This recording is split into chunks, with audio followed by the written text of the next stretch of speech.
It was meant to be a gesture of unity on Eid al-Fitr, the morning marking the end of Ramadan. It became one of the most politically charged moments of Anthony Albanese's prime ministership. On Friday, March 20th, Australian Prime Minister Anthony Albanese and Home Affairs Minister Tony Burke arrived at Lakemba Mosque in Western Sydney, Australia's largest mosque, for Eid prayers alongside approximately 30,000 worshippers. It was Albanese's first visit to Lakemba in 2.5 years. He had not been invited back since before October 7, 2023, amid deep dissatisfaction in the Muslim community over his government's position on Israel's war in Gaza.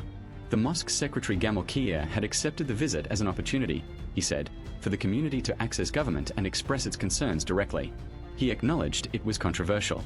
There has to be a way where you have access to government in order to express the anger, he said. About 15 minutes after Albanese and Burke took their seats, that anger erupted. Video footage showed a section of the crowd breaking out in heckling. Protesters shouted, "Get out," "Shame on you," and "genocide supporters," a reference to Australia's position on Israel's military campaign in Gaza. One man was heard calling Albanese a putrid dog. A security guard tackled one heckler to the ground and removed him. As Albanese and Burke departed, protesters followed them out shouting further condemnations. Albanese left through a rear exit, though he later disputed reports that he was rushed out of the building. Contrary to what's been suggested, no one was rushed out, he told reporters.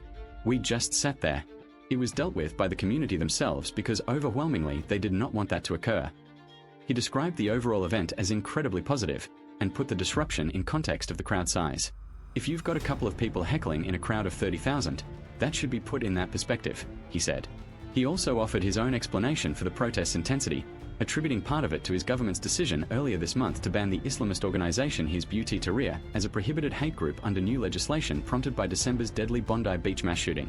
The government outlawed the group on the advice of Australia's Domestic Intelligence Agency. But the anger at Lakemba runs deeper than any single policy decision. It reflects nearly 2.5 years of accumulated frustration from Australia's Muslim community over a government that has simultaneously expressed sympathy for Palestinian civilians, called repeatedly for ceasefires, affirmed Israel's right to self-defense, and now explicitly supported the United States and Israel's military campaign against Iran. It is a tightrope Albanese has struggled to walk since October 7, 2023.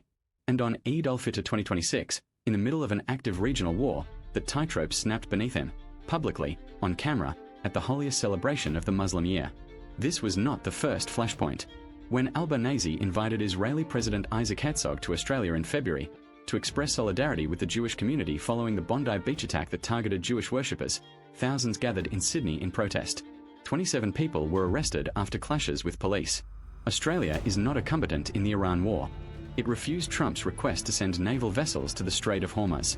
But its political alignment with Washington and its refusal to more forcefully condemn Israeli military actions in Gaza, Lebanon, and now as part of a broader conflict has left Albanese caught between two communities who both feel let down by the same government.